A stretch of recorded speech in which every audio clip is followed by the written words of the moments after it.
Welcome, all you lords and ladies of fate. You've once again found yourselves in the only Twitch TTRPG stream that allows you, the viewer, to significantly impact the stories being told on your screens. In order to do so, you must spend fate chips. These are loyalty points that you earn just by watching, following, hosting, subscribing, or even just engaging with us in the chat. You then use those fate chips to heal your favorite players, summon in custom items, or make your players say silly lines. You can even force the adventurers into random encounters. I'd also like to point out that I'm a handsome man. But tonight, we're playing Tomb of Annihilation, an adventure module for Dungeons & Dragons 5th Edition. Joining me is our amazing cast, featuring Jeff playing Kenneth Noisewater, the Halfling Monk. Hello. We were missing one Gen Washitashi, so Stallion the Fearbreaker, the Dwarven Paladin, will be played along with Scrod, the Human Barbarian, by our Felix. Yep. I will be playing Jacob Bruce, the Human Ranger. And then lastly, we have Keyblader playing Xavier Thatch, the Human Rogue. Hello, everybody. And to mitigate the will of the fates, we have our very own DM Dave. No, not that one. Hello, everybody, and welcome back to Chult. We have another letter for Lenny for us tonight from the wonderful Scrod to pick us up where we left off last time.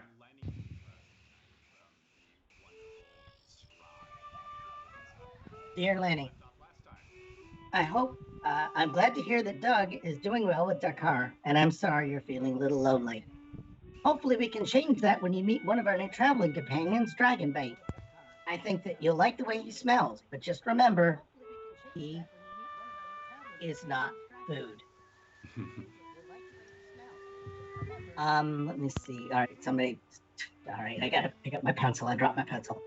All right, we found an interesting village that had a cool frog sculpture at the foot of a river, Tairiki, but it seems to be surrounded by an impenetrable maze. So maybe we'll get back to that whenever we learn how to fly. We were promised this. We will cash that promise in. We also found a large statue of Utal, the god of Jackness, and not at all a reference to a problematic jungle character who is now in the public domain. Xavier decided to clean away the vines and found a jar of Vicks.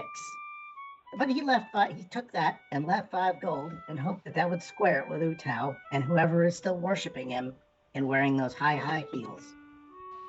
Well, we got to the edge of the river Oolong and set up camp and had some mushrooms that Jacob found for us. That may not have been a good idea because in the night we were attacked by assassin vines. Luckily, our friends Cave Artist and Scimitar. Cave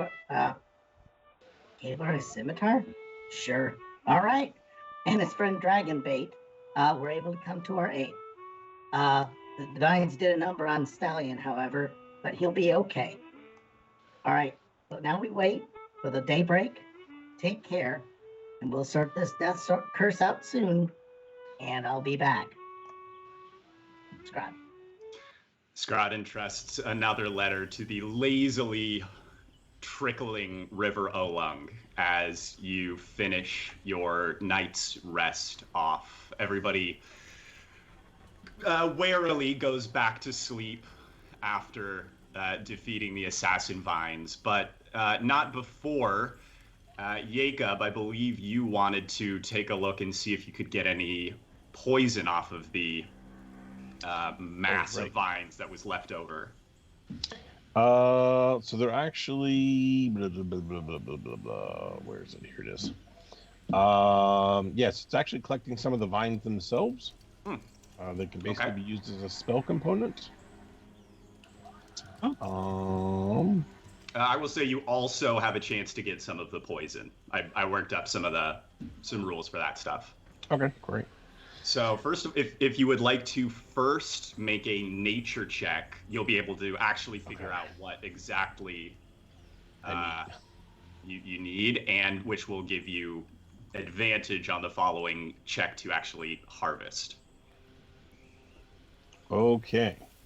So a nature check first. I'll also remind you guys that there is a shiny red pair of boots that was left behind in one of these assassin vines. Ooh. Well, they do All match right, I my got a outfit. 16. Let's see. Oh, there we go. Okay, yes, with a 16, you can tell fairly easily that the vines themselves will be fairly trivial to harvest into those components. You learn that the poison itself is fairly weak. It only works because of the massive volume that the assassin vine is able to put onto its prey's body as it entirely constricts it. It is a contact poison, but you think with a high enough dexterity check, you could either get a handful of vials of a weak poison, or you think you could concentrate it down into one very strong dose. So those are your options. All right. And there are also various difficulties. But actually, I believe as through the Hammond's harvesting rules, you get a +8 to this check, to this dexterity check, and you're also doing it with advantage because you appraised before. Okay.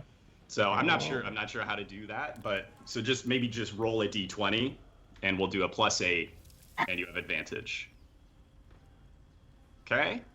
Swear to God, if you set up a still out here. So that's a plus another 5, 22. You can already, Yeah. You are able to take either. You're able to take as many of those components of the assassin vine as it says on your on the official Hammonds. You can also get either 6 doses of a poison that does 1d6 poison damage at the beginning of the creature's next turn, or 1 dose of poison that deals 6d6 poison damage. Oh, I think I like the poison better. The concentrated poison. Yeah. You carefully extract what appear to be these bulbs full of an acrid green liquid, and over the course of the next hour or so, working carefully by firelight, distilling the potent poison, you are able to get a single dose of concentrated assassin vine poison, which I just threw rules in our Skype chat for you. Xavier, you have that little thing of ointment. Yeah. Have you spent an hour investigating that over the course of the night? I probably would have, yeah. All right, you are able to eventually identify it as Keotom's ointment. What's that? It's Keoghtam. Let me spell it right in my own browser. Oh no, it's TOM. There we go. It contains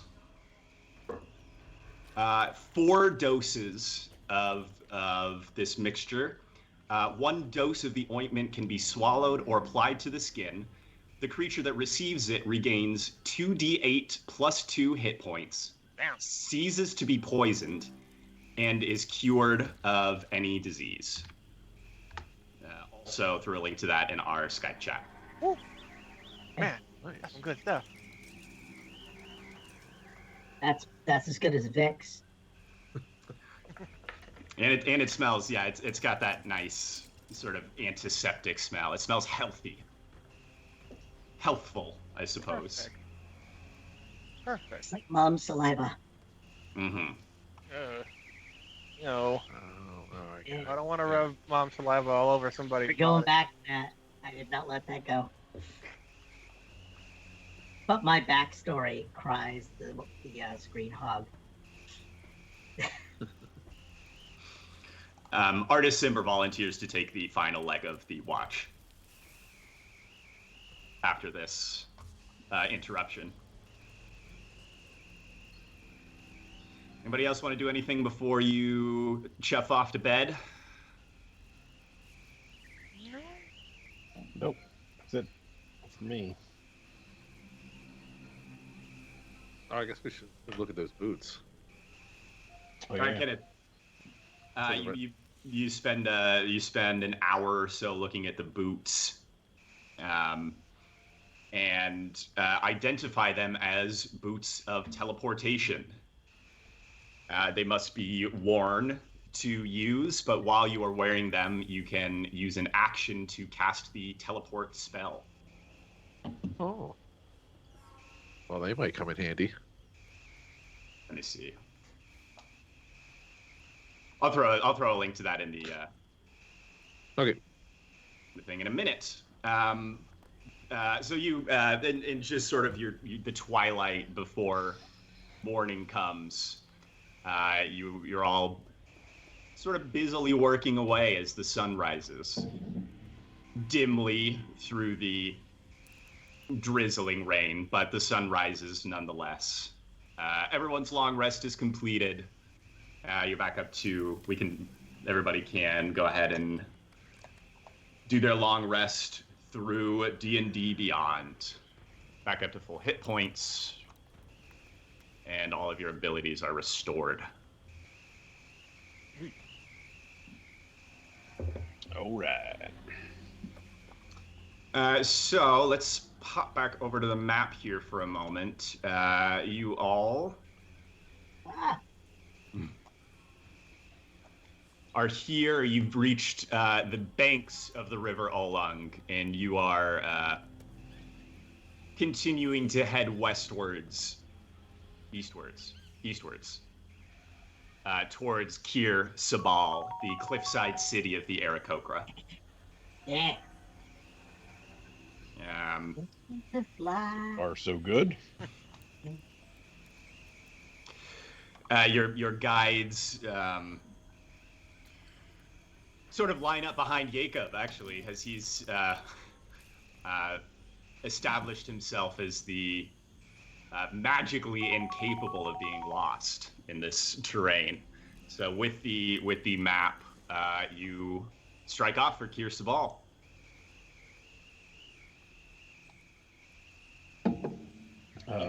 Yeah, and I'll overdo the guide thing a little bit, telling everybody to make sure they stay hydrated and and well nourished. Need their energy. Every time he reminds us to stay hydrated, I'm drink some wine. Yeah. You keep Right, taking you are, us. boss. At one point, Flask of Wine nudges you, Kenneth, and sort of out of the corner of his mouth. He's clearly trying to be sneaky. He says, "Might I have a sip?" Oh, yes, of course. All right. He lifts it to his lips, and then River Mist reaches out and bats him on the head. Just, no drinking while you are on the job. And chastened, Flask of Wine hands the Flask of Wine back to you.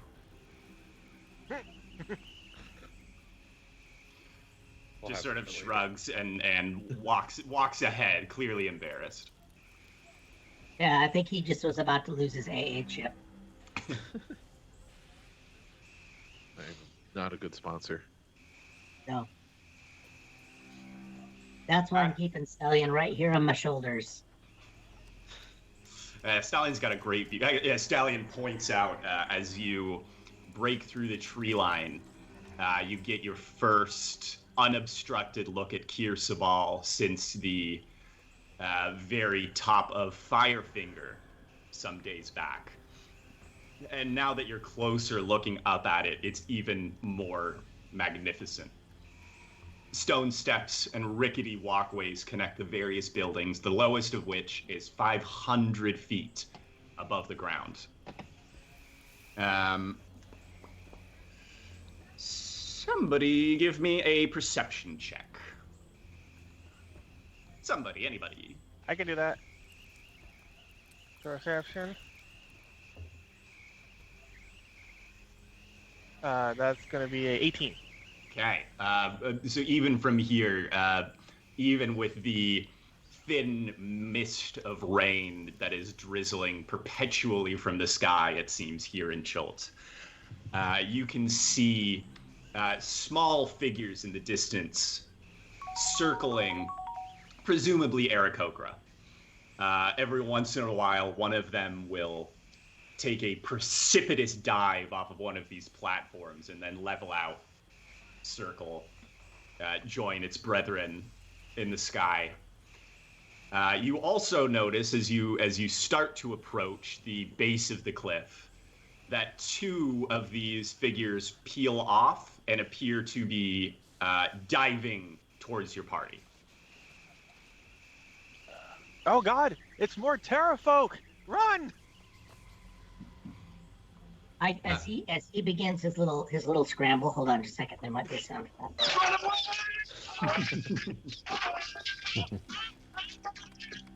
So as he begins that, okay, hopefully it'll stop. Right. Yeah. So as he begins doing that, I just grab his collar. All right. Scramble away. If that's okay. Is that okay? Yeah. Here? Yeah. Okay. All right. Yep. You with an iron grip, reach out and grab the back. River Mist and Flask of Wine are both peering up, tails between their legs, ears flattened back. They can't really tell what it is now, and now that the cry of Terrafolk is in the air, they're also alarmed. As everyone should be. Dragonbait has drawn his long sword. Yeah, I'm gonna get my trident ready. All right. What do we think? Oh no. Stallion is just like, oh shit, not them again. Yeah. Stallion is also probably. Me. Well, let's see.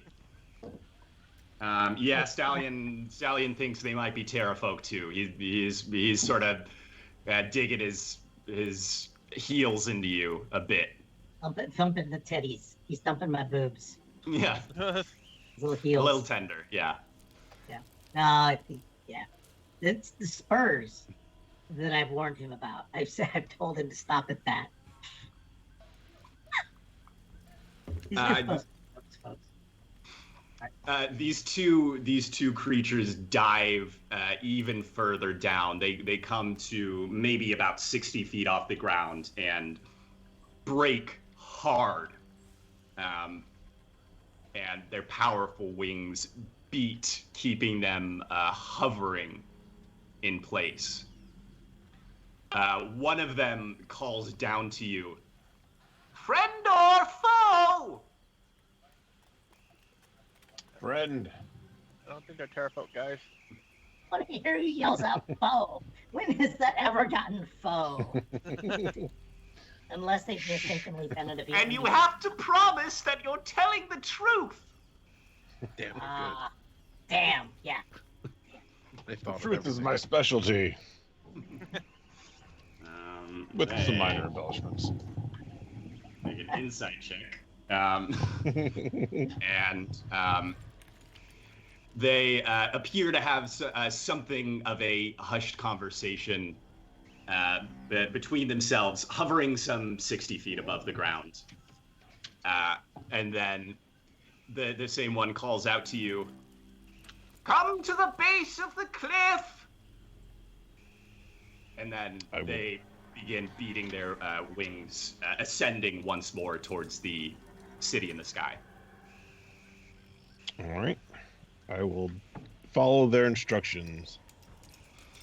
As you approach the base of the cliff, it's clear that it is not really accessible by any creature other that doesn't have a climbing speed or a flying speed. These walls are quite sheer. It looks like there were ladders here once long ago, but the fixtures themselves, or the ladders themselves, have long since rotted away, leaving only the suggestion of fixtures. But as you stand there expectantly, a long rope ladder unfurls itself towards you and lands precisely at the mud at your feet. How high is it? The lowest building is approximately 500 feet straight Oh up. God. You can Looks like as we're you going up. peer up, you can see what appears to be more rope bridges being strung across gaps, more ladders being unfurled. They are opening the city to you, but it is still a long ways up. I'll follow Xavier. I'll be right behind you to catch you. Do we want Are you to tether just in case somebody falls? Probably we should tether, and then we have batons to help climb. And So, yeah, we should probably tether, and then use the climbing tools we have. what? Oh, well, I mean, you guys can hammer stuff in, but I'm presuming they want us to live. And I've got my Uncle Jerry is very litigious, so I'm gonna be fine. I'm just gonna let him know that. So I'll just ascend the ladder without the batons or anything, but I will. Anyone who wants to rope themselves to me, I probably could hold us if it came to it. Yeah, it's kind of what I'm thinking. At the very least, we should tether just in case somebody slips. Yeah. Oh yeah. All right. Whose rope are you using? How are you tethering? What's the plan here? We got Yeah. more people now, so we probably need at least 2 ropes. I got 50 feet of rope. Yeah, we can use mine too. All right. Yeah, but between your 2 ropes, that's you're a party of 10 now, I believe. But Yeah. your 2 tabaxi guides do not need to be tethered, unless you would like them to be tethered to take some of the weight. They demur unless you insist. I suppose I should say. Still 7 of us without them. Yeah. Yeah, that should be fine, I think. Yeah. 7 of you is simple. If you try to add the 2 tabaxi guides, it's gonna be you're gonna be running out of rope by the end. You think? Yeah. Honestly, I think the rope would slow them down. All right. Who's doing the knot tying? Oh, it's a good question. Just out of curiosity. Um, I'm relatively okay at tying knots. that be more survival or just dexterity at that point? I generally call that dexterity. I can tie the ropes. I trust the Okay. boy. Yeah. All right. Go ahead and make a dexterity check for me, Kenneth. Yeah. And nobody look. All right, Kenneth, you go around and tie everybody to the rope. I think they call this the slip knot. I don't know why. Yeah. Why does mine look all new? Uh-oh. Mine looks very new. Xavier, highs or lows? Lows. All right. Looks good. I want to try and maybe, I don't know, tug on it a little bit, make sure. Yeah, you tug on it and it feels pretty good. Okay. There you go. I can do this. I want to get like 5 feet up, and I'll say, I can't go anymore. I've already gone 100 feet. Okay. Xavier's on the second rung. Yeah, and are we still going with the idea that are we going with the idea that I was gonna just, be right next to him? Yeah, you can have Kind of thing. lined up right behind Okay. Xavier. Hold Absolutely. my hand. I Scrod. really want to sit down, and I don't know if you've all seen The Tick, but I just want to put my big hands on either side of his head and say, I believe in you. I always have. And assume that just takes care of any morale problem or lack of confidence. I'm just going to squeeze his head into it. Ow. My I'm going to brain. instill him with confidence. Like blood shoots out of my nose now. Yeah, a small one drop. yeah. The sutures in his skull begin to creak a little. Oh gosh. So that happens, yeah. Okay, I believe in you. I always have. Well, Disney Scrod. Oh god. And then I just kind of shoulder him on up. Kind of keep, Yeah, Scrod actually, Scrod does that. You get on Xavier. Maybe you do start to freeze a little bit, but Scrod's own confidence in the confidence that he has instilled in you means that Scrod just keeps climbing. It's overconfident confidence. I'm just gonna keep. Yeah, you're going along whether you like it or not. It's like no, please no. He's literally just hanging there using his hands with his legs. Hands, dangling. yeah. Yeah, very quickly it becomes you're almost racing to stay up rather than just land on top of. Is Stallion still on your shoulders? I think he'd just be hanging off my belt or my back Okay. at this point. At my So shoulders. we're not He's quite a backpack at this point. creating a totem pole yet, but Yeah. we're perilously close. I'd love to know what the birds are thinking about this whole mess. Every once in a while, one of them sort of swoops by just to keep an eye on you. It seems. But eventually, it takes, I would say, about an hour. Hour I and can't even 20. walk an hour. No, I can't even walk an hour. I can't even think of arm- climbing a ladder for an hour. arms like noodles. Yeah. Yeah, okay. Well, and that's with breaks. That's with you. It's not just one ladder all the way up. You climb a ladder maybe 100 feet, and then there's a rope bridge to cross. There's a set of stairs hammered into the wall, and then another ladder. Okay. Yeah. It's like Family Double Dare. It'll be cool. Eventually, you all arrive at the very lowest building, the dwelling at the foot of Kirsabal. And as you all, I didn't put him in here. As you all make your way up and onto here, a familiar bird-like face appears. I thought they all were. Oh, he's not that big. He's huge. Ah! No, he's not that big. He's the same size that he was last time. But all of you, minus Artis Simber and Dragonbait, recognize Nephir, the Aarakocra who you rescued from Firefinger, where he was trapped alongside Stallion.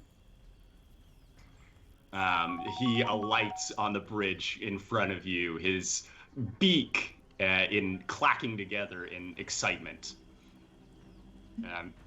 He says, "Welcome, welcome! I'm so happy you're here. I really didn't know if you guys were going to make it because it's kind of crazy to get up here.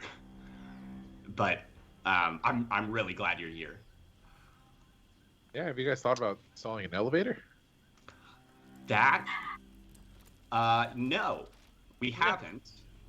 Because actually we all fly. I didn't know if you knew that, but we can all fly. So Oh, we could have flown up here? well, you guys can't right now, but just if you just wait, like.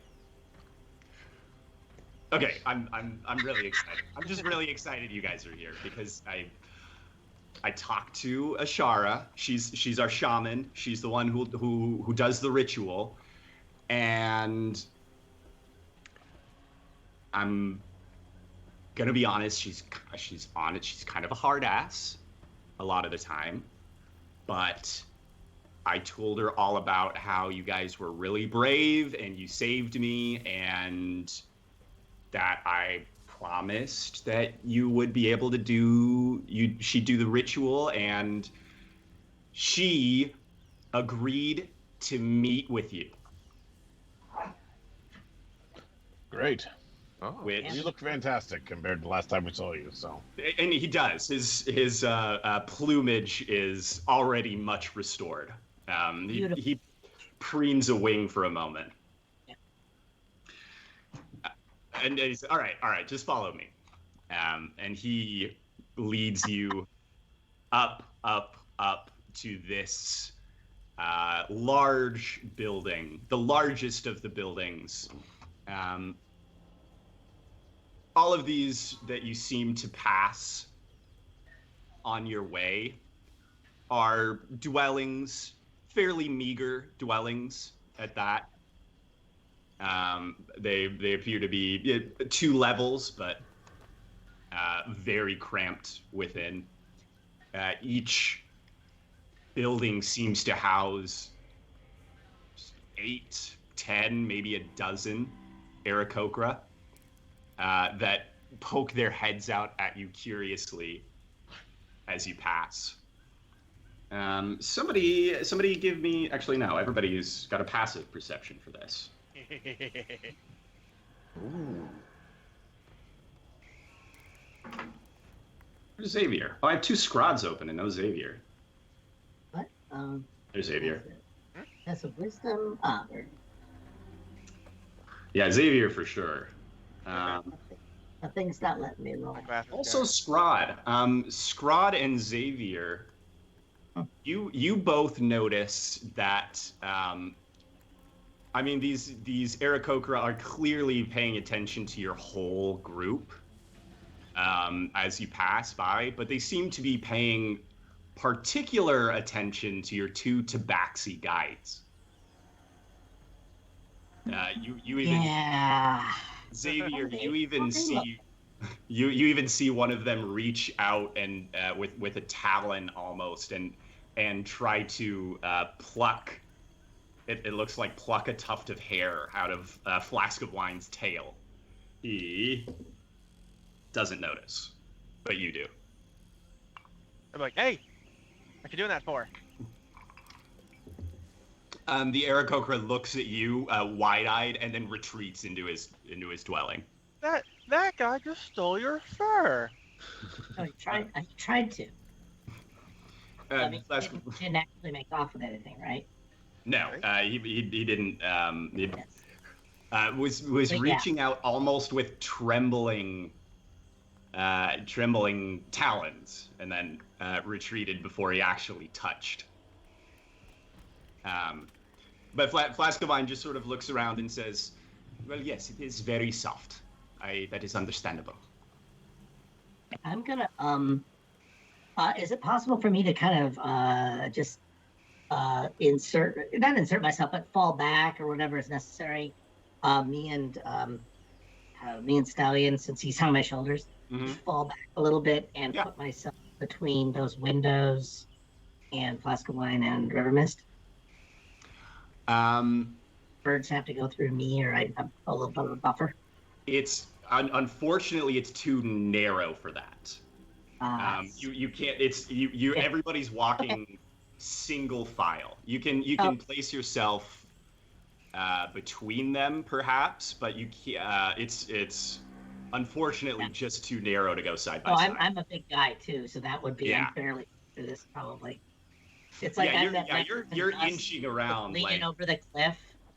Yeah, you're back to the wall almost because your shoulders almost lean you off the side of the stairway if you're square. Yeah, I like the idea of that's what Stallion's doing right now, is he's having the time of his life on my shoulders, like the people on the top of the double-decker bus going through those insane roads in Peru. Or they're just all leaning over. Yeah. Okay. All right. So yeah, that was me trying to keep them from getting plucked. Actually, Scrod, make an intimidation check.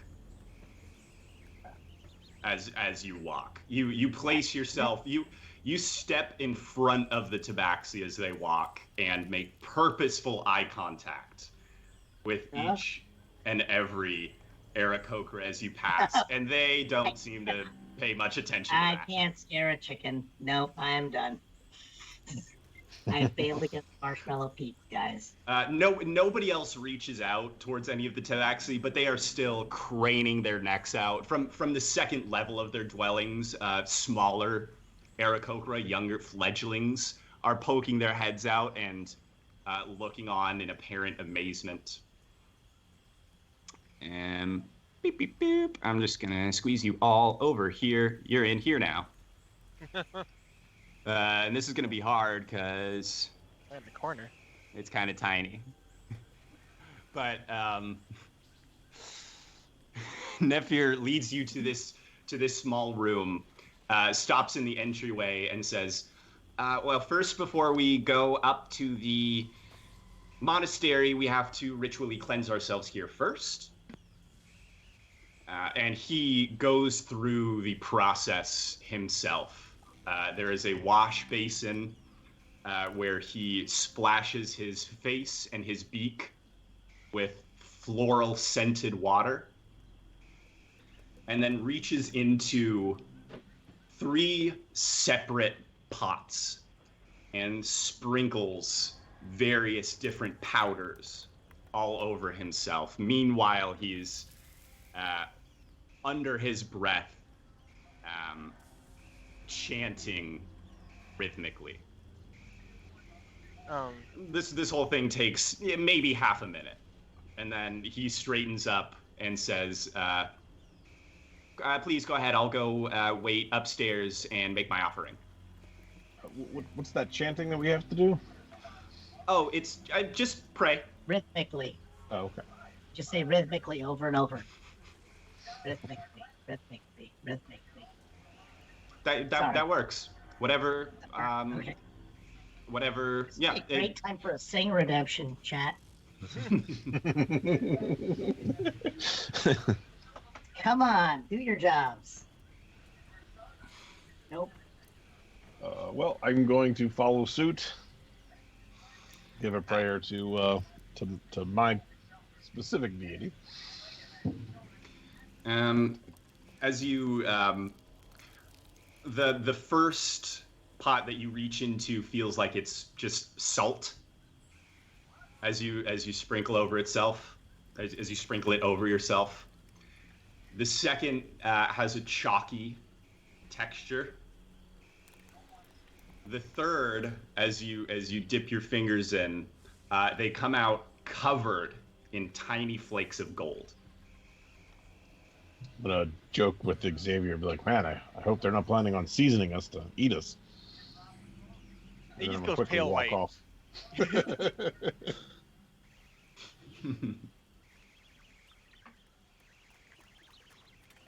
All right. Does anybody not do the cleansing? Well, I don't know now. I was like, oh, I should respect other people's culture, but now if I'm going to get like seasoned and get pecked to death, and Hey, you've made it clear you do not respect other people's cultures from last session. Looking at you, Vine Weaver.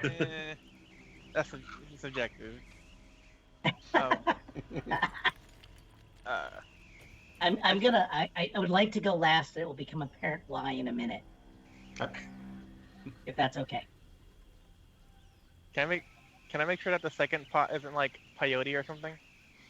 Yeah. Investigate. Yeah, make an investigation check on the pots.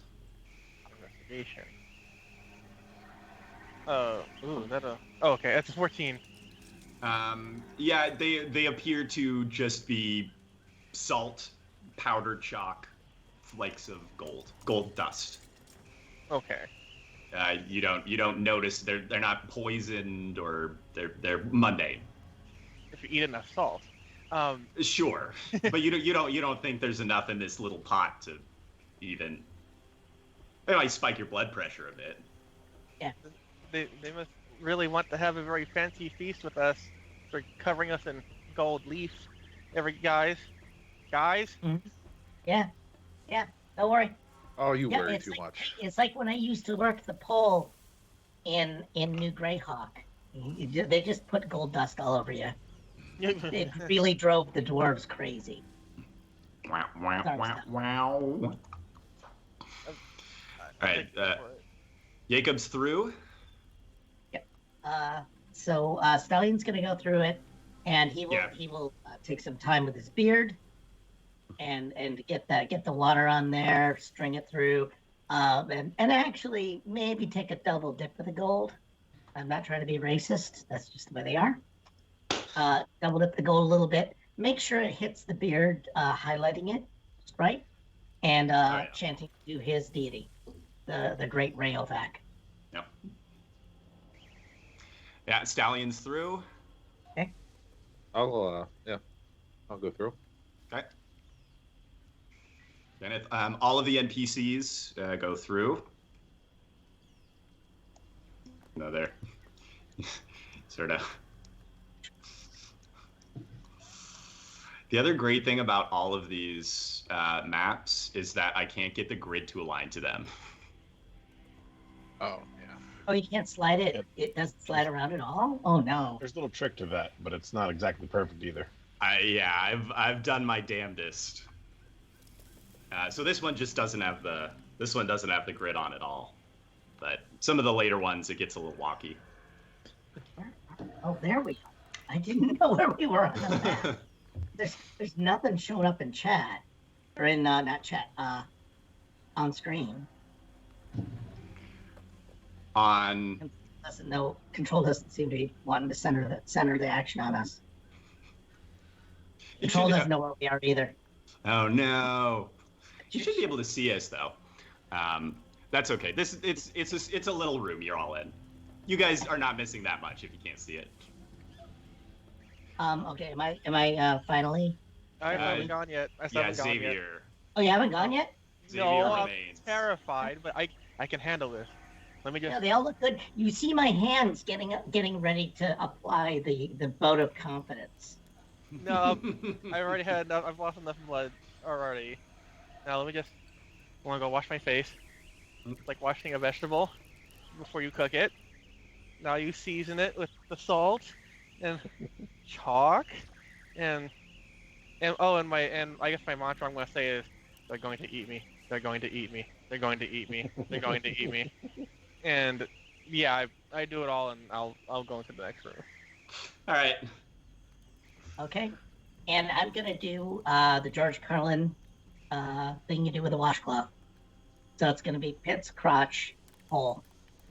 Oh. So that's how we're gonna do this. That's the ritual cleansing. And No, everybody wait. else is very grateful So- that Scrod waited to be last. Yes. And I did not dip anything into the bowl. I thought about it, but again, comfortable with nudity and ocular pat downs. Regular pat downs. As you climb up into the next level of the cleansing chamber, Nephir is rising from a kneeling position before a well-worn wooden statue. It's clearly humanoid, but you can tell as Nephir stands, he brushes his wingtips up and down the entire statue. And you get the sense that any identifying features of this that once were on this statue have been long worn away by this worship. As he finishes, he gently takes one feather in his beak, plucks it, and lays it at the feet of this statue, and then rises. Okay, that should do it. How are you guys feeling? I'm getting ready to yank some hair out of Xavier's head. Feeling lighter already. Yes. I feel properly prepared. Mm. All right. Well, it's just, gosh, this is really exciting now. He leads you all this way. Not the oven room, is it? Yeah, it's lined with There you bricks. go. So we're going Level up. just north of this room that we were just in. I'm going to try to get everybody up there. Just sort of squeeze yourselves in. Actually, I'm going to leave the NPCs behind. We know they're there. Oh, okay. Just because we're a little low on space here. Nephir leads you through this small room that seems like it can equally be used for eating and for conferences of sort. Yeah, he leads you through not a kitchen, but clearly the table is laid out with meager ceramic bowls, not of a fine make or anything. Nephir continues into the next room. Looks like the breakfast nook at the Super 8 Motel in Baltimore. No reason. Very Just, oddly yeah. specific. So I've heard. Mm-hmm. This is the main hall of the monastery, and it's an impressive sight. The rafters of the ceiling are fully 60 feet above the floor. The space is large enough that Aarakocra could fly within it, though they seldom do for the sake of decorum. On the floor before you, a now familiar labyrinthine symbol is laid out on a floor mosaic. You both, and anybody who enters and sees this mosaic on the ground recognizes it as the same inscription that was on the statue of Ubtao, which you found, where Xavier, you found that Kiatom's ointment. Really? It seems like this monastery as well is devoted to Ubtao. Oh, are there statues in here? There are no statues in this room. Damn. Is it clean? Very. Oh, look, it's Scrod. What? See? I did it good. What? Scrod, That get in doesn't- here. That doesn't look like anything to me. What design? Oh, I gotta move my guy? You don't gotta. Well, I don't know Wait, where. Oh, I can't see. Yeah, you have to move into the room if you want to see stuff. Well, yeah. I don't know Eh. what's being Oh, there we go. done. I can see now. Oh, wow. Yeah, we're getting to play with the. We're getting to play with dynamic lighting now. Yeah, that's Oh, kind of is this what cursed, you were but so okay. proud of? Okay, round of applause, audience. Get a hype train going for dynamic lighting. And this is not the best use of it. We'll have some more fun uses of it coming up. The sound of talons clicking comes from above you, and a pure white Aarakocra, clearly very frail, descends the staircase, supported by two other bird people wearing long robes. All of them have on their talons and their beaks intricate labyrinthine designs that evoke the same sort of design as this maze on the floor. As the elderly Aarakocra reaches the bottom floor, Nephir drops to one knee. I'll follow suit out of respect. That was a lie. I hear this is the position you have to get in when they chop your head off. I say to Xavier. Oh God, I start standing back up. I gently place a I- big beefy hand upon his back and say, And you like flatten me to the floor. I go prone. "Yeah, you know how flat you can get when I stand on you, so it just gets down a little." I'll lean No. over and be like, hopefully they don't throw us off that balcony.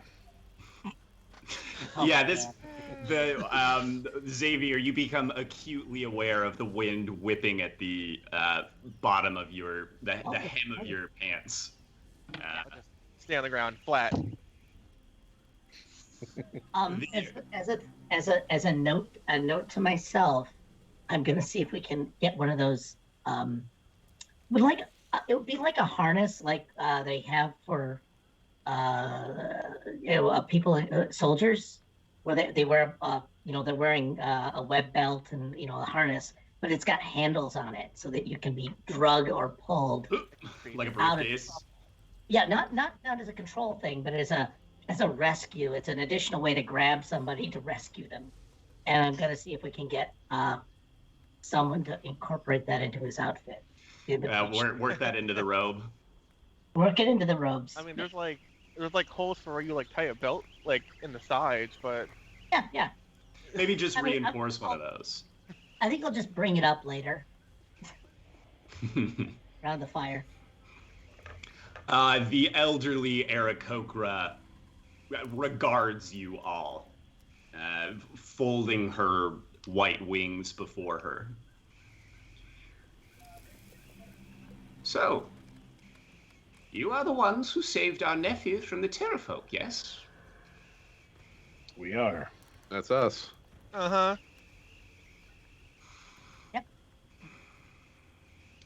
Well, except Stallion, we had to save him too. Yeah. I mean, and Stallion kept him company. Yeah, Stallion's gonna pipe up. And I kept him company. Told him lots of stories to bring his morale up. Nephew nods enthusiastically. He's vouched for Stallion as well. Yeah. The elderly Aarakocra fixes each of you in turn with just one beady eye and says, "If I were to bestow my most precious gift upon you, what would you do with it?" Get as far away from here as possible. We There's would. no way I can smack him in the ribs fast enough, is there? Ah! No. No, you get your That's smack not- off. No, I'm not gonna do that. No. Just too Like, late. It is our intention to rid this land of this blight that has started to take over. So we would use it to help us on that journey.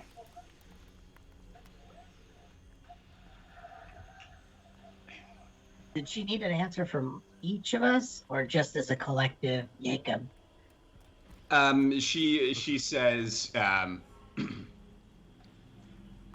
"Nephew here is a good boy, but he has a problem."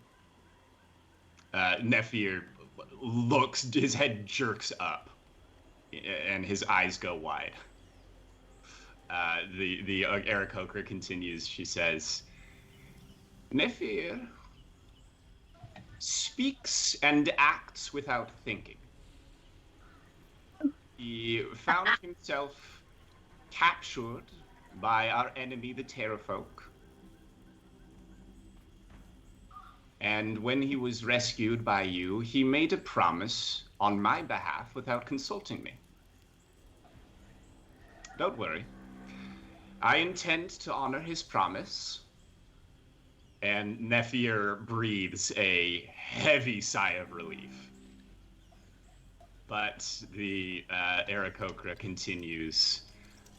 "Nephir had no way to know that I currently am unable to perform the ritual. I lack a critical component, a black orchid from the Garden of Nangalore. I will perform the ritual for you. But first, you must procure the black orchid. Okay.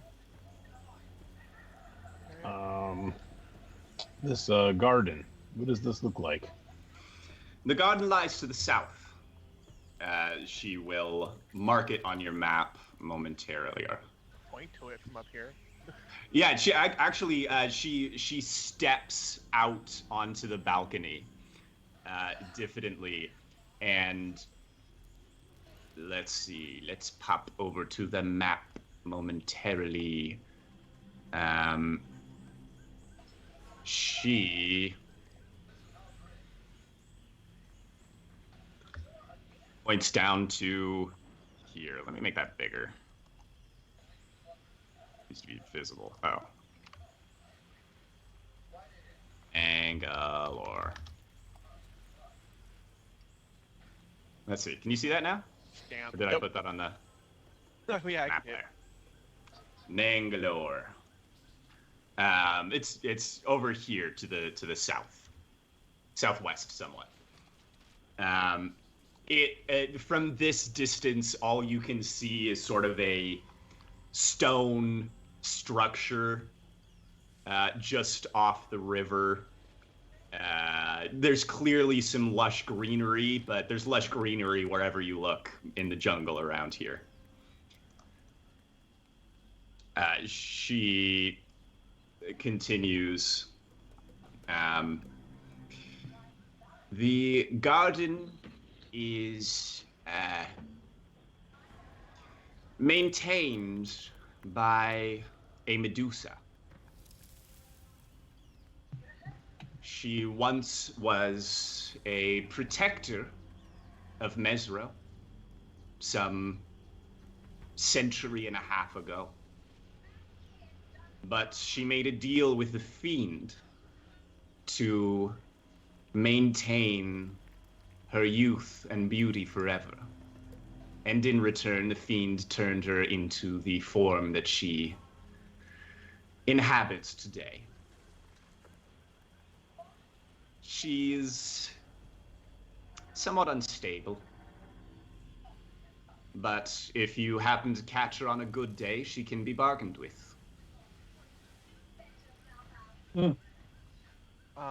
Okay. Got one question though. Hmm? What's stopping you guys from just flying in and grabbing the rose now? Well, they could grab the rose, but that would do them no good. Darling, we can already fly. But And why not they just need orchid. do it for us now? I'm gonna kind of back them. We can handle this task. Alright. Is there anything that you know about the Medusa that what they value or might be interested in? Ooh.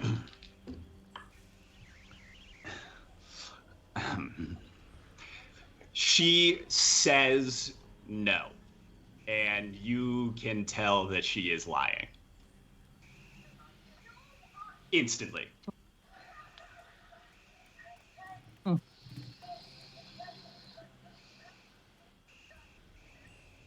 At that Okay. moment, a door slams upstairs, and a human woman, a young woman of about 20, dressed in a fine purple robe and adorned with jingling gold bracelets, anklets, earrings, storms down the stairs. She goes, "Ugh!" and stomps down the stairs. Ashara! The pure white Aarakocra closes her eyes for just a moment and then looks up at the woman who has stopped about halfway down this set of stairs. Behind her is another human, a young boy.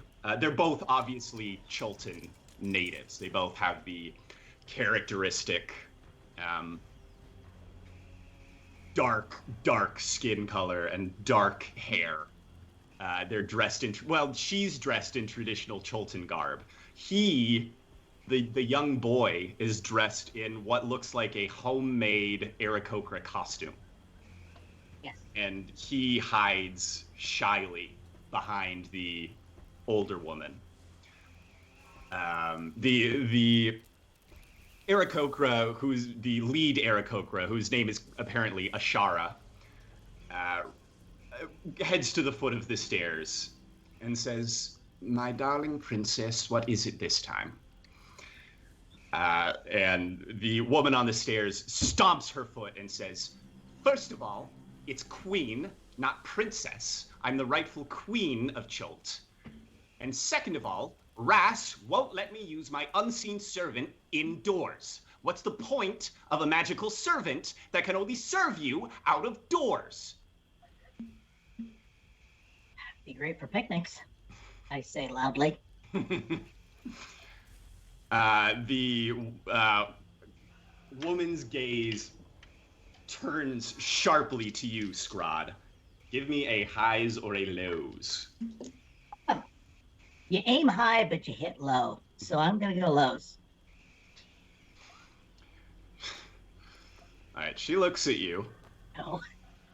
and Bing. Bam. bites her lip a little bit. And then she turns her attention back to Ashara and says, "Who are they?" And Ashara says, "They are adventurers and are honored guests, but they shall be leaving shortly on an errand." Oh. And the woman imperiously strides down the stairs, brushes past Ashara, and takes a spot right here in the center of the maze, addresses all of you proudly, this young boy still hiding behind her dress, and says, "I am Waxarane of Omu, rightful queen of Chult. You may bow."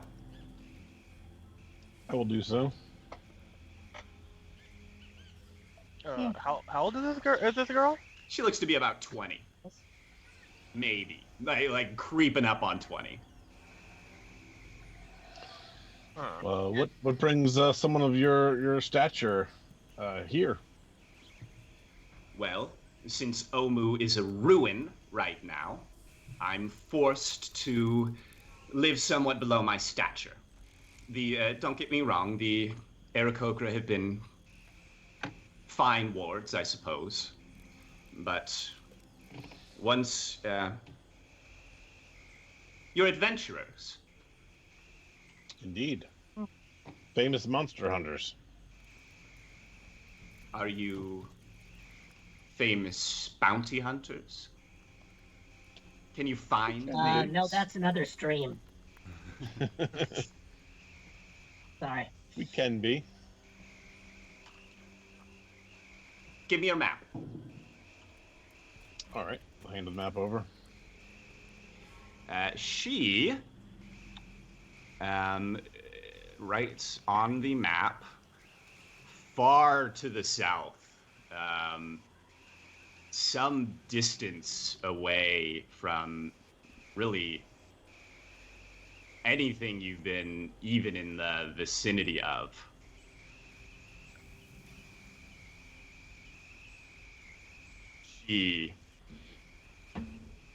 Oh, now that's ginormous. Let's see. Let's do that. It's that size in her mind. Yeah. That's how she thinks of it. Yeah, that's far too. You She get a little ring in those? says, as she marks this on your map, she describes that this Omu was once the seat of all power in Chult. It was once the royal city of Chult, where long ago Waxanare's, God, I should have practiced saying her name out loud before the stream. I just wrote it down a million times and was like, no, I'll get it. Moxanare. Moxanare's Moxanara. ancestors Moxanara. ruled from Omu, but it has since become a ruin. She says Ashara refuses to send any more patrols to Omu. But if I am to reunite Chult under my family's rule, I simply need the skull chalice of Chagare from the ruins. Of course. So you'll go to Omu for me? She bats her eyelashes at you, Scrod, in particular. Well, I mean, it's a lot easier if we could fly. We got a skull palace. What are we doing? Just to Nangalore. Or the Ashara butts in at that point. Yes, it would be, and to do that, you're going to have to make it to Nangalore. I think if you were to leave right now, that perhaps you might make it before nightfall.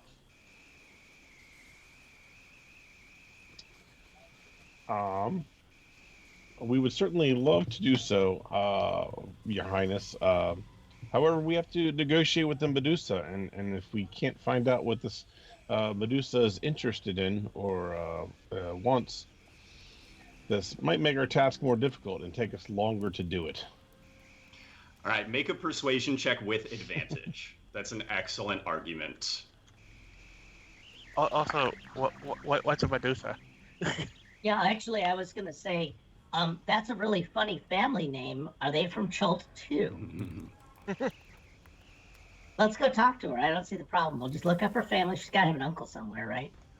She describes a Medusa to you. The power of petrification, the vicious snakes that wreath her head, the evil poisons that she is rumored to have access to. I look pointedly at Jacob and I say, not until we get the flower. Yeah. Well, she's where we gotta get the flower from. Well, no. I mean, she's filled with poison and shit. I'm just looking at you, making a shot. Oh, yeah. I'm going, you could retire quite handily on that.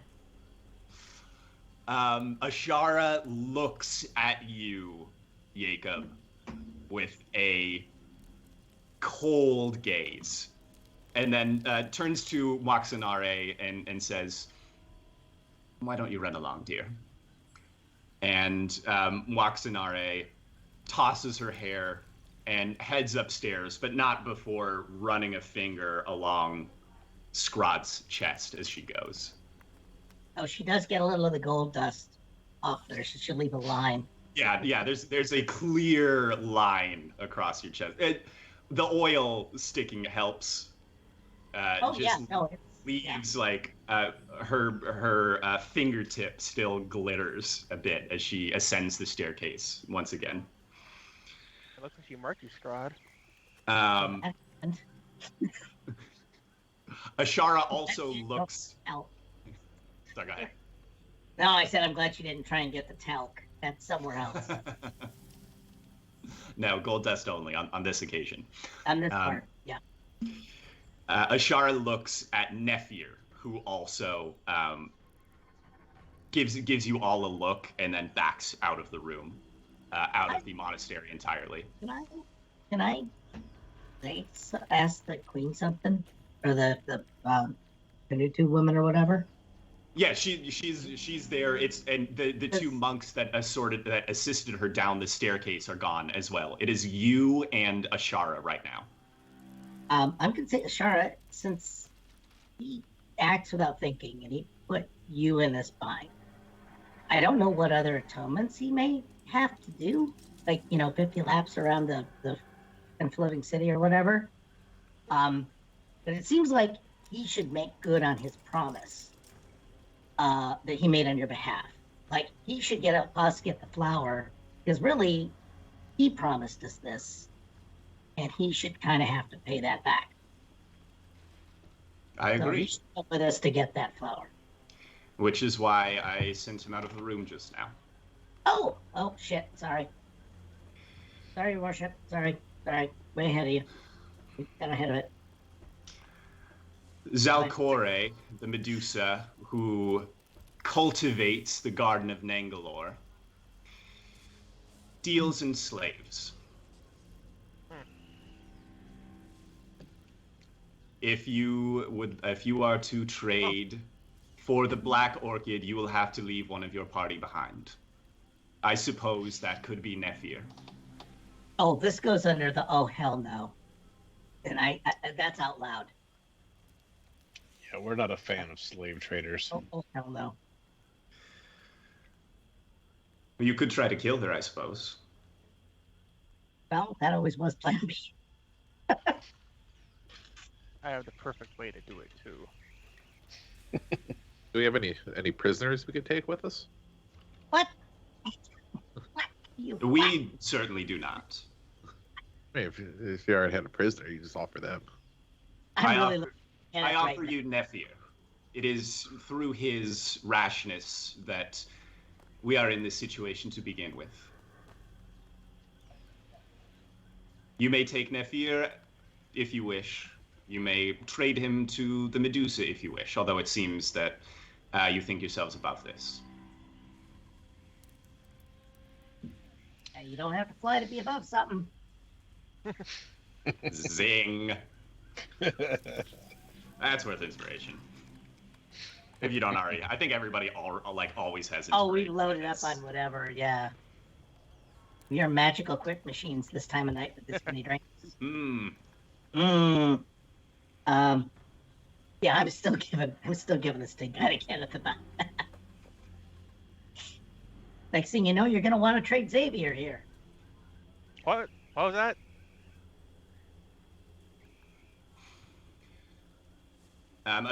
So Ashara says that is all that we've ever been. The Medusa will start out asking for material goods, but nothing that we've ever offered to her has been sufficient. So she likes her pets. I assume that means other sentient beings. She's not going to be happy with like a bunny or some shit. Not so far. So you guys clued me in on the concept that she petrifies people, which is a new horror for me.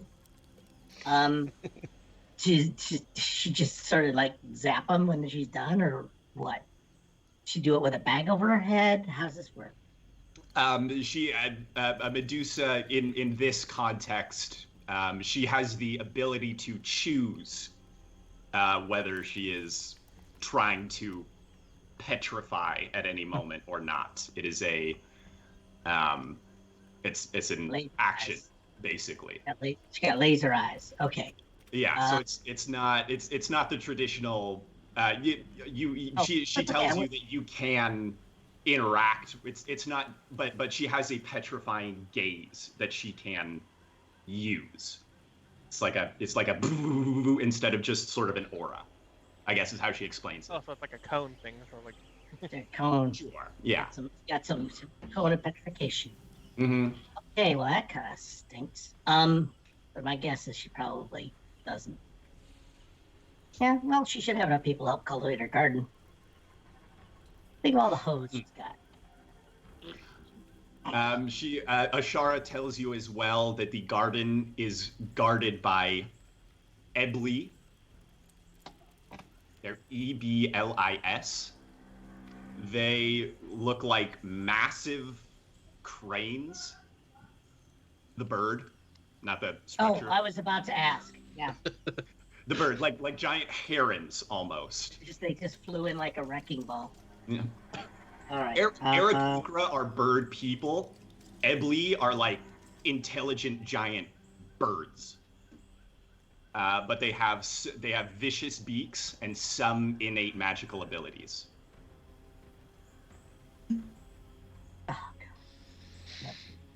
Okay.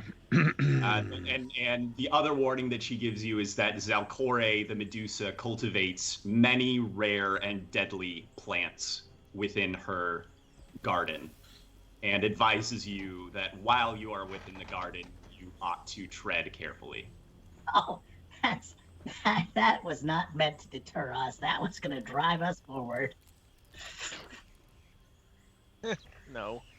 Yeah, I know. I like you're just basically, if there were such a thing as like a spacesuit at this point, you'd be in it. Oh, in a You're heartbeat. walking through a spacesuit. Yeah. You may want to actually figure out like, yeah, I could, as a meta thing, I could see you trying to fashion something like that before we left. Oh yeah. If that makes sense for you. I mean, the rest of us can go F ourselves, but you might actually like, glove and suit up. Maybe because of his past experiences, he's been on like other like expeditions and whatnot. He probably would do that because he's also encountered like God knows what. So yeah, maybe. No, I mean, Various neuroses. well, I mean, you heard about if you touch it, you die. Well, I don't want it touching me either. Yeah. I'm just out here in a loincloth and just moving. Yeah. Oh boy, yeah, that's true. I'm relying on strict constitution to save me for this entire thing. No, my cowl is loosening. Oh, it's that type of night already. Yeah, No. that's when things get real, when people Different kind of stop stream. being Show a little. just for DMs. Lonely DMs, yeah. Yeah. All right. But yeah, all right. That, oh my God, she's a font of stuff, isn't she, guys? Yeah, that's sort of where she stops. She has no further, or she doesn't volunteer any further information. If you have any more I specific questions, you're welcome to ask, but she may or may not know. Sure. Just looking at the group, I think we should take him just for strategic purposes. Oh yeah. But no intention of turning him over. No, I mean, but he can fly, so that's not nothing. Correct. That's your choice. We could put the boots on him and he'd be dynamite. Just know that I don't expect him back. It's very harsh. No, Even I felt that one. Actions have consequences. Subtle election.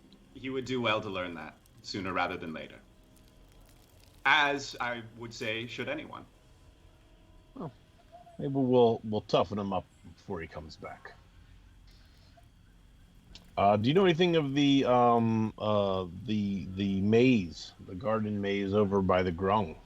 Highs or lows? Highest. She says, I know the maze is magical in nature. Beyond that, I know very little. We have no dealings with the Grung. They're Okay. savage little creatures. Sure.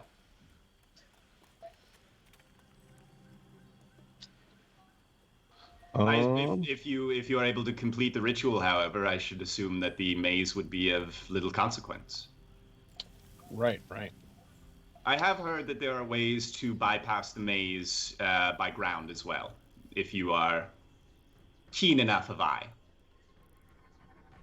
I was thinking good with an axe. The axe is the one thing that won't work. Damn it. Never does. The Yeah, magical nature of the Stellian is- maze. Yeah, and Stellian is definitely as crestfallen about that little Mhm. bit of news as I am. Mhm. Aw. He puts it back away. Yeah, it puts it back away. Well, we used up all the weed killer. Ow.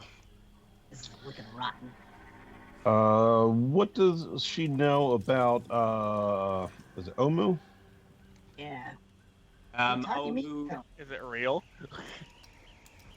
she says, yes, the city is real. The ruins still exist there. I know it is dangerous. I know the Yonti covet the city for themselves. Although why they covet it, I know not. What's a Yonti? Are they the ones who took it over? Like, Yes, she's Yonti, snake people. Oh God! Of I- course. I could. I Yeah, I said know. something about this earlier. They're real? Have you heard of Rosnazi? As a matter of Yes. fact. As a matter Devotees of his, the Yonti. I see. Why they want Omu, I couldn't say. But Oh my undead. There it is.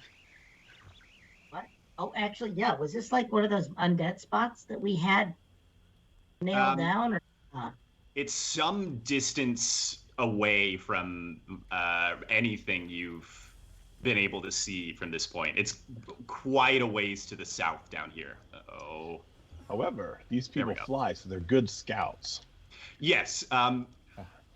Waxanare earlier made reference to the fact that Ashara would no longer send patrols to Omu, but that implies that she has in the past.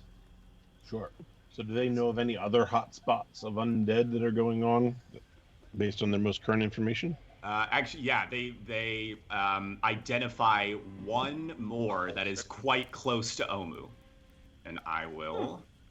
Okay, start that's that kind of right what I was asking. Sorry about that. No, good, still- good ask. Okay, but we didn't know it, but they do now. Okay, got it. Good ask. Yes, there is another Alright. concentration of undead just outside of Omu. Get them in a quarry, guys. We get them to march off into a gravel quarry, and we park a dump truck on the only exit. All right. Well, that gives us more reason to head in that direction. So, anybody else have any other questions?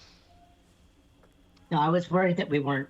I was actually a little worried we weren't going to be moving closer to our goal of kind of the death curse and everything. I do have one question. Are there any good bars around? I need to refill. Oh, there's a skull chalice. I'll bet you that gets you free refills at Mudrunners. Yeah. Bring that baby, slap it down on the table, and you ask for your tickets at Dave & Buster's too. Mm-hmm. The Game Pass, the extra. Yeah, Game Pass. any chain restaurant that is an apostrophe S, you get free drinks. Whoever's it is. Whoever's it. She offers. She calls out, and an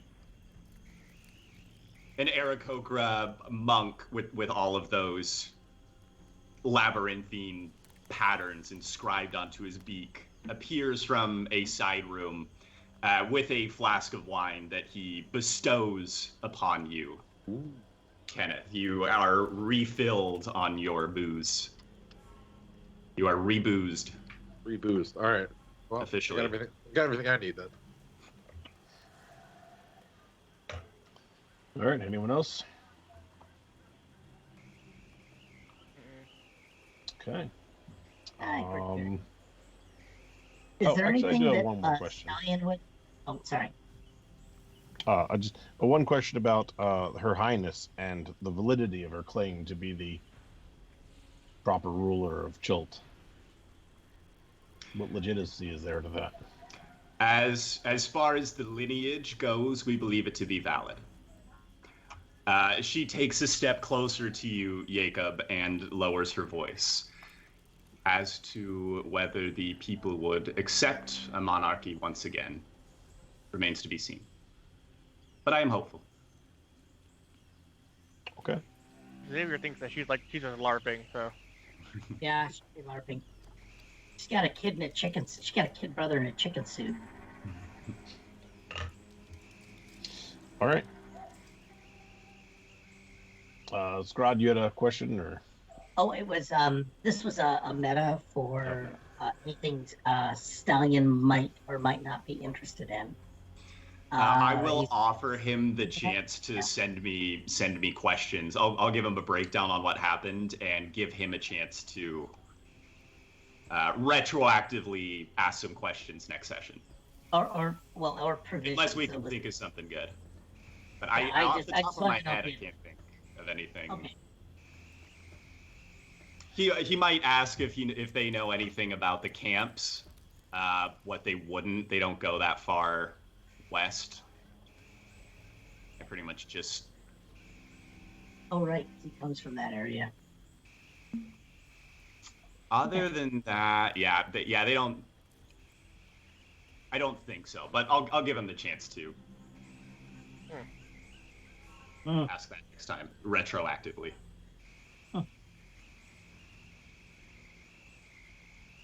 All Do right. we Well, I guess have a little layover or anything for this, or are we just gonna just march right on out? Mangalore, you could if you leave now with the climb down, you will reach Nangalore mid-afternoon. That's what would happen if you left now. You'd reach Nangalore with some light still. No zip line that goes straight down there to there. Well, there's a lot of ways That's to what go you really straight want? down. Yes.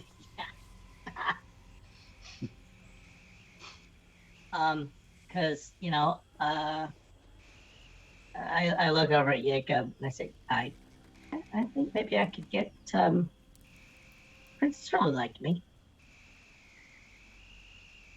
And we need to know. We need to know. I mean, I feel generally speaking, most of that isn't really our business. I'm more interested in getting more information of this Rosnissi guy. Mhm. And that seems to be a place to get it. So we happen to be there. I don't mind helping out while we're there. But I don't know that I care about the political ramifications of this area. King of Oh, she knew something about Boo. I was wondering if she knew something about Uwu. And I'm going to call it Uwu. She tells you that it's the Yanti covet it. They've sent patrols there with little success. It's a very dangerous place now, the ruins of Omu. Dangerous enough that she herself has stopped sending patrols because she doesn't think it's worth it. Oh, okay. What I was trying to do is find out if I can attempt to seduce the princess and get information about where we're going. I maybe some on. She has headed upstairs. Ashara does not seem willing to let you interact with her anymore on this trip. She has firmly placed herself at the foot of the stairs and is keeping, I should say, a very close eye on you, Scrod. She sees the line right across my chest at her eye height, probably. Not for anything you've done, to be fair, but she is Okay, still check it. eyeballing you pretty not aggressively, but she's giving you an No. ocular pat down. Yeah, everyone Okay. knows Scrod today. Everyone wants a piece of this. It's good. Triple P. But yeah, no, it was worth a shot. That was my plan. It's not gonna work. Am I gonna press it? You think possibly on when you return from Nangalore, you might have a chance to connect with Waxanare again, but Ashara at this point seems intent on ushering you from the monastery. Hey, Well, let's go to All right. Bangalore. Nefier is waiting just outside the door, expectant. Actually, as soon as you crack the door open, he jumps back and very unconvincingly tries to look like he was just standing there casually, and goes, "So, what's it looking like? Is gonna do?" Well, you're with us, buddy, and give him a pat on the shoulder.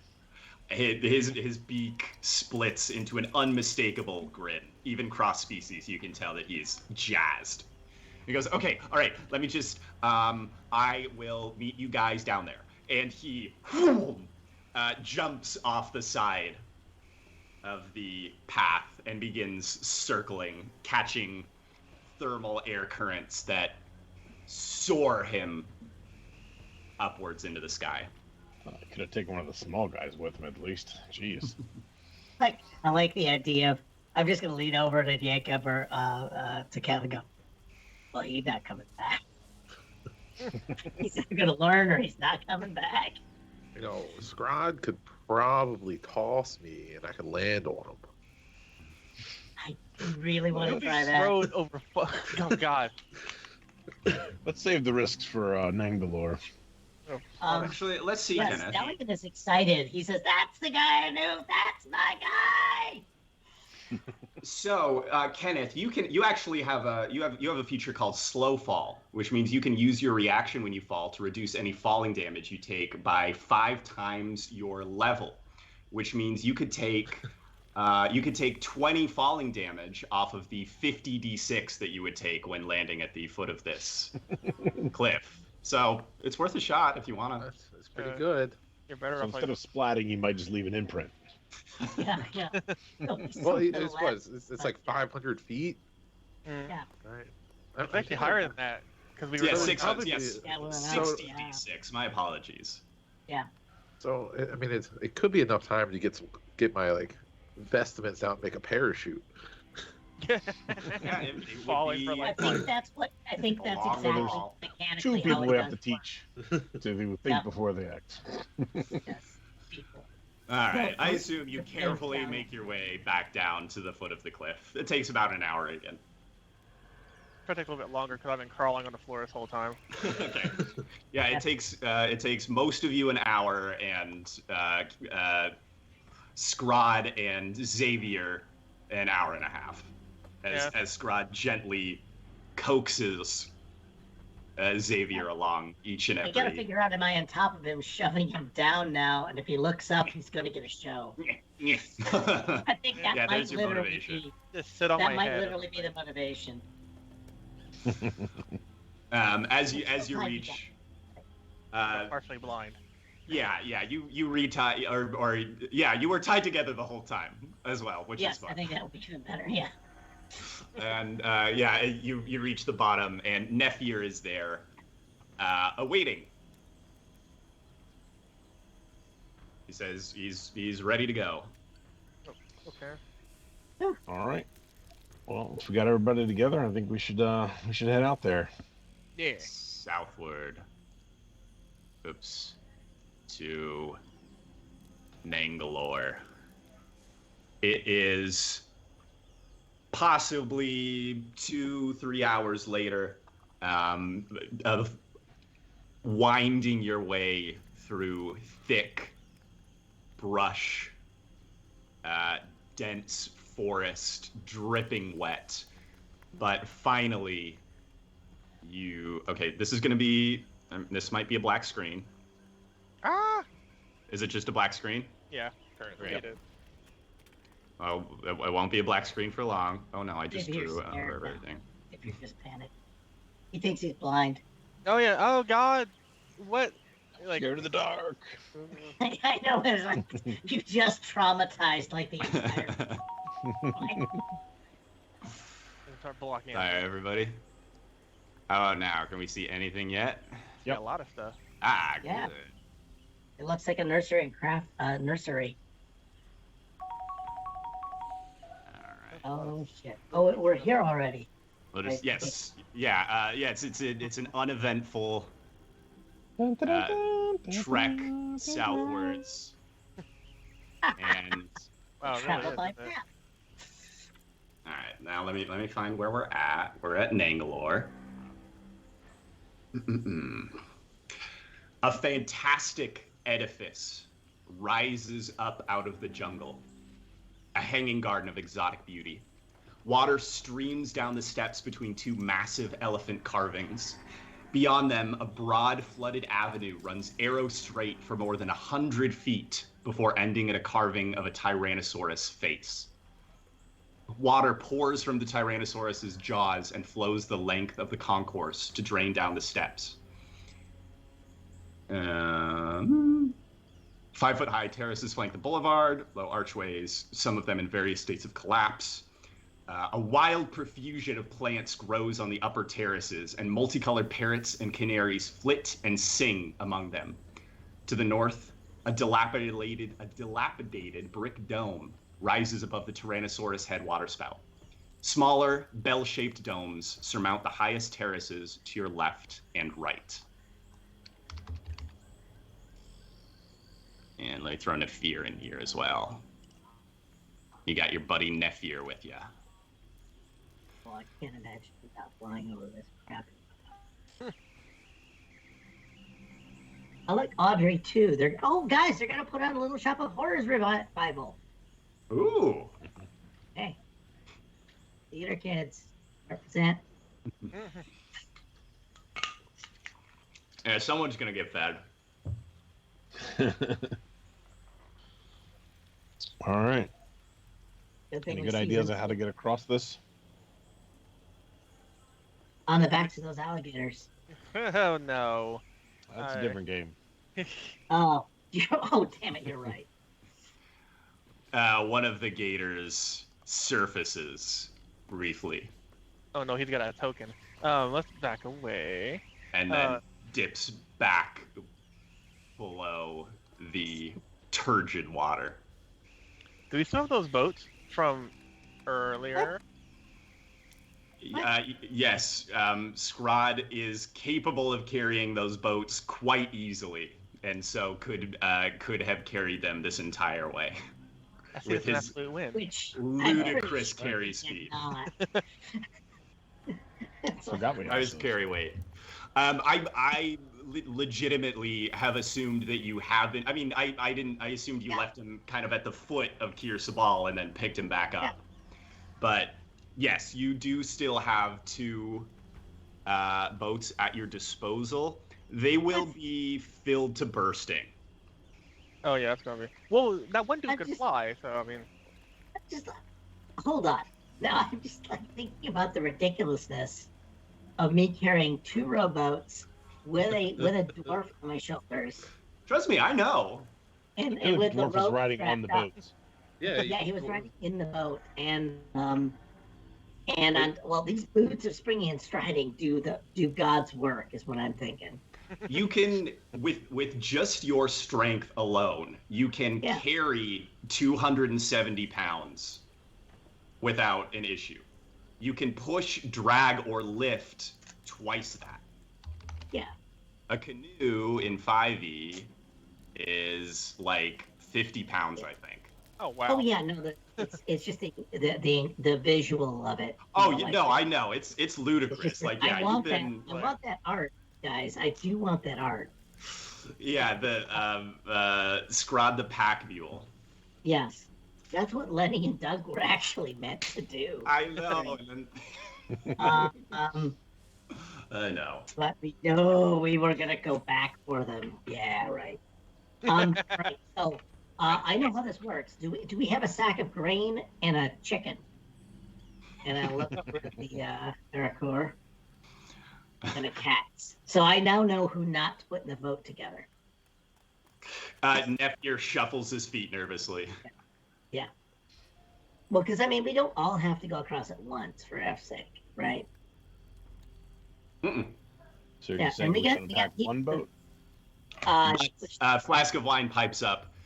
The more trips we take, the more chances the crocodiles have to strike. Yeah, the more chance we have of striking them. Yes. Yeah, we got covering fire like nobody's business, guys.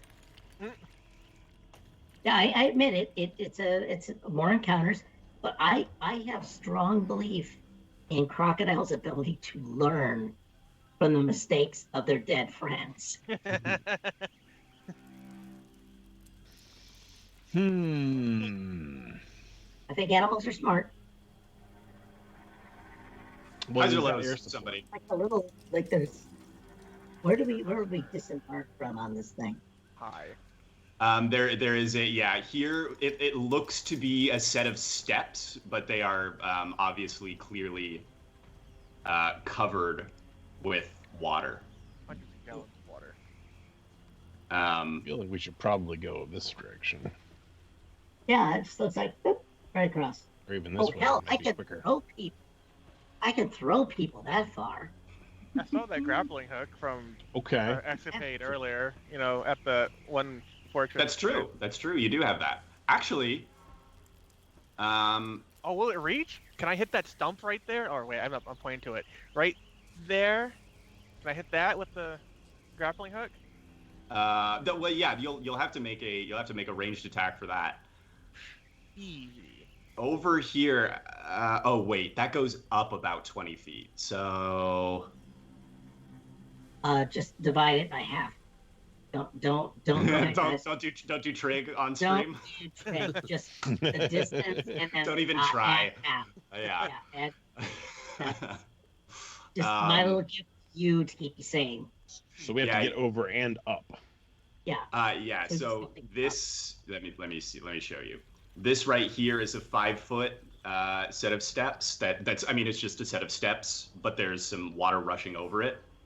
This right here is 10 feet up from the water surface. Okay.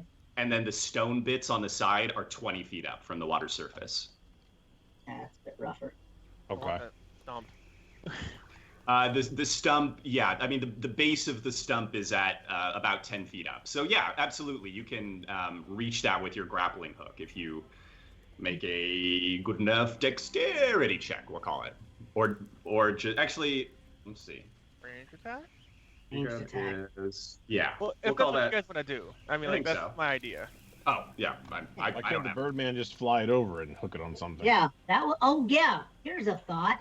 Customer's key. Oh yeah. Is Yeah. anything bad over there? No, really There's bad. a reason we brought him. Yeah.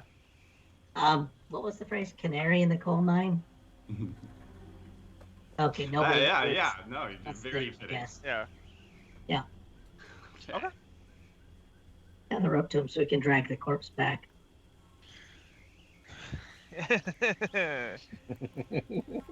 I'm already seasoned. I mean, damn. Now, if Right. you get in the water, you're not. Piranha's in there. I just know it. Yeah. Like a So, Nephir takes the hooked end of your grappling hook. Is that the idea, or do you just want to take a rope across? If he's taking it across.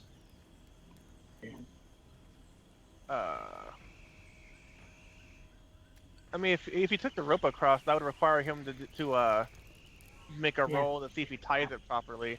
True. Grappling hook, I would think. he just has to sock it in. That's true. Yeah. Yep. Right. That's what I think. So That's Nephir good. That's a, takes off. Let's see. He alights there. And cool. He embeds the grappling hook into one of the tree trunks.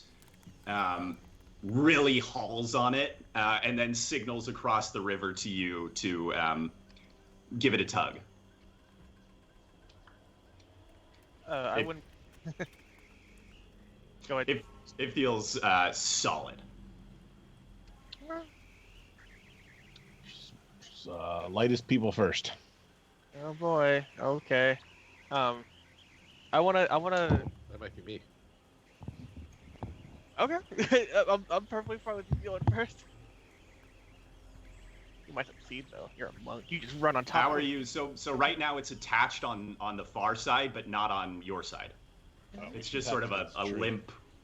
You're gonna tie it to that tree, and Behind us? Yeah. so what's the idea on the angle? So it goes up 10 feet on that side. Are you trying? Is it going to be ramp up or straight across? or down. Actually. Or if you go down? back- Let's see. Highs or lows? Well, I mean, all we have to do is just climb up the freaking tree. Right. I have to see if that tree is tall enough. Xavier, this one's yours. Hi. It is. The tree behind you is approximately 30 feet tall. Oh wow. The zip line I asked Amazing for. coincidence. The zip line you always wanted. Yeah, zip line, you wanted it. Oh yeah. Plus, it does take us, I think, like famous last words, safely above the alligator, the crocodile issue. Yes. Unless those babies are going to Jurassic Park on us. They can jump pretty high. Oh no, they can't. They can't. No, they can only jump 5 feet. Yeah. You're not convincing anyone who has the rule book.